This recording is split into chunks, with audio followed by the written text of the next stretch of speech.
ketika dia mengunggah keripik produksi dia yang ada fotonya di foto saudaranya, itu kemudian dia nulis di situ, keripik kemeripik bukan tit gitu ya, belakangnya juga. Itu kan sangat vulgar. Itu bukan fufu-fafa loh, itu cili pari. Bahasanya sama dengan bahasa yang ujaran kebencian yang sangat parah ya. Jelas betul ya. Jadi dari socio-technical itu clear betul bahwa itu adalah akun fufu-fafa adalah milik Wapres terpilih ya. Tolong periksa yang bersangkutan dengan namanya Brain City Scanner. Dengan Brain City Scanning kita bisa tahu otak seseorang itu mungkin bagian depan itu sudah ada yang berkurang karena porno. Dan banyak ini jejak digitalnya di porno itu banyak. Saya nggak tega untuk mengatakan di sini. Nah, Anda bicara tadi soal bergerutnya otak karena pornografi. Makanya ini hali IT atau hali kesehatan. Kebencian-kebencian politik ini harus dihilangkan. Kebusukan hati ini dan pikiran ini harus hapus sehingga masyarakat tidak terpolarisasi dengan kebencian personal. Kita mengeksplorasi kebencian personal, kebencian partai, kelompok untuk mendiskreditkan orang. Jangan cari orang yang sempurna bung di dunia. Nggak akan bakal ada. Assalamualaikum warahmatullahi wabarakatuh. Halo sobat Gerobokan Gokil semuanya, menyala ya untuk hari ini ya. Fitnah kebencian, ujaran kebencian Roy Suryo kepada Mas Gibran itu memang sangat keterlaluan sekali ya. Jika walaupun hal yang diucapkan Roy Suryo itu tidak terbukti, harusnya orang ini harusnya ditindak tegas. Polisi harus bertindak tegas atas ujaran-ujaran fitnah kebencian yang diluapkan oleh Roy Suryo ya. Bagaimana dia begitu bebas berargumen memfitnah wakil presiden terpilih seperti itu gitu loh. Dengan narasi yang seenaknya dia berlindung di balik pakar telematika, berlindung di balik kebebasan berbicara, menghina wakil presiden terpilih seperti itu. Itu bukan pakar, itu adalah dendam pribadi, kebencian pribadi yang mengatasnamakan rakyat. Nah, bagaimana sih Kapita Ampera itu skakmat balik Roy Suryo yang terlalu kelewatan menarasikan Mas Gibran? Berikut videonya. Kebencian politik sebenarnya. Kebencian politik ini menimbulkan 3 hal. Kebencian politik ini membuat sebagian besar orang menjadi bego. Kita sudah tahu ada proses politik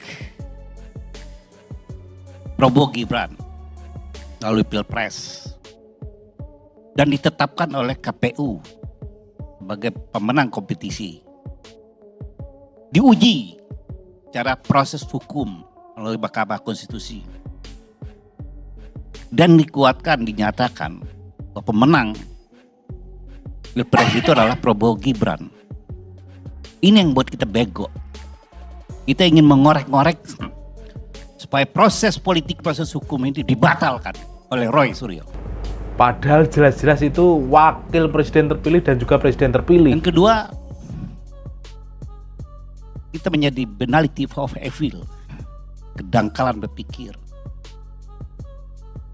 Ini adalah realitas. Lalu kita bicara hentikan, pelantikan, proses hukum. Ada yang bilang impeachment. Apa tidak ada argumentasi teks gitu ya untuk membuat kita jadi cerdas, untuk peradaban ini lebih baik daripada mengais-ngais. Kalau di kampung kami itu tai yang hanyut di sungai. Ini sudah terus-menerus 10 tahun ini jadi limbah. Roy Suryo cari makan dengan cara itu, Bang. Apa itu peradaban yang kita bicarakan? Supaya Itu diundang menampar muka TV-TV. kita dan kebencian yang kita munculkan. Kalau sakit, kita ini orang paling sakit. Partai saya sakit. Disakiti. Tetapi bukan itu masalahnya.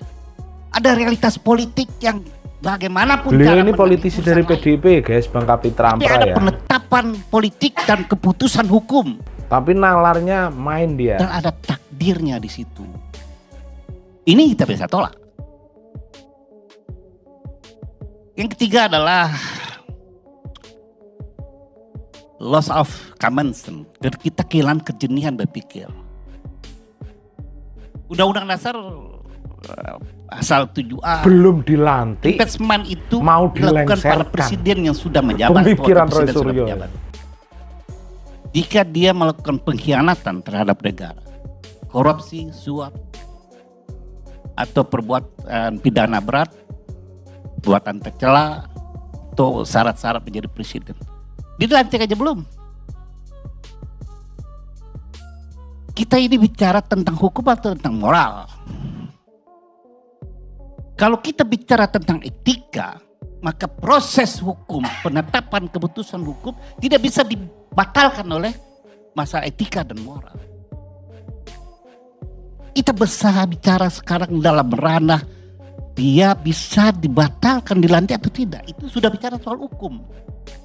Dan tidak akan pernah bisa. 37 tahun saya jadi pengacara.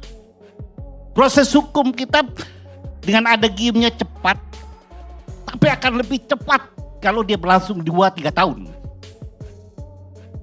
Ada paradok, ada anomali. 21, 20 dia dilantik. Hanya berapa hari lagi. Ada emang ruang, ada perbuatan tercela. Definisi tercela itu adalah definisi yang ngambang. Apakah itu berkaitan dengan seksualitas yang mengerut otaknya? Kita semua mengerut juga di sini. Karena kita produsen generasi. Tanpa pikir pornografi, maka tidak ada generasi yang new generation. Saya adalah produk pornografi. Kalau ibu bapak saya tidak making love, saya tidak ada. Oh tidak, kalau orang tua kita tidak berhubungan badan, kita tidak ada.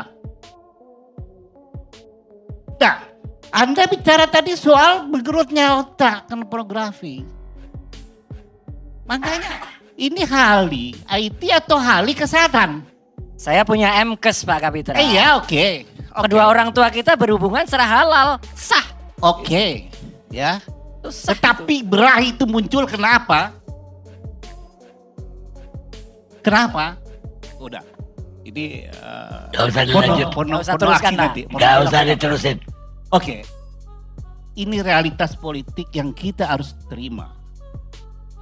Nanti kita ingin mengatakan bahwa pemimpin kita ke depan ini ada kurangnya. Dari masa ke masa, dari Presiden Republik Indonesia, dari nomor 1 sampai nomor sekarang, selalu ada kekurangannya. Jangankan Presiden, Superman aja kekurangannya celana dalamnya terbalik. Bayangan, yang orang superhero. Ya tak? Jadi permasalahan kita ada sederhana. Kita biarkan dia melantik, sejarah akan mencatatnya. Dia punya kemampuan moral, etika, dan administrasi negara atau tidak. Dia punya dignity tidak. Saya setuju. Kita Jepang, kalau udah begini dia bunuh diri.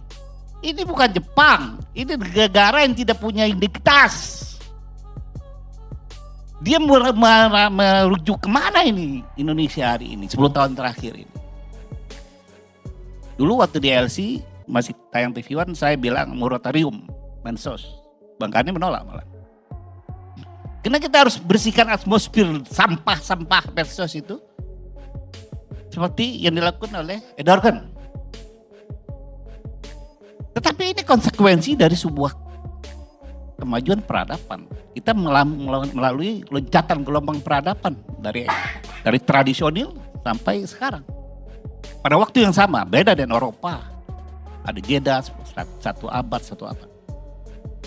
Jadi berhentilah kita kalau mulai bilang bertelagah soal apakah Gibran, PS, dan sebagainya.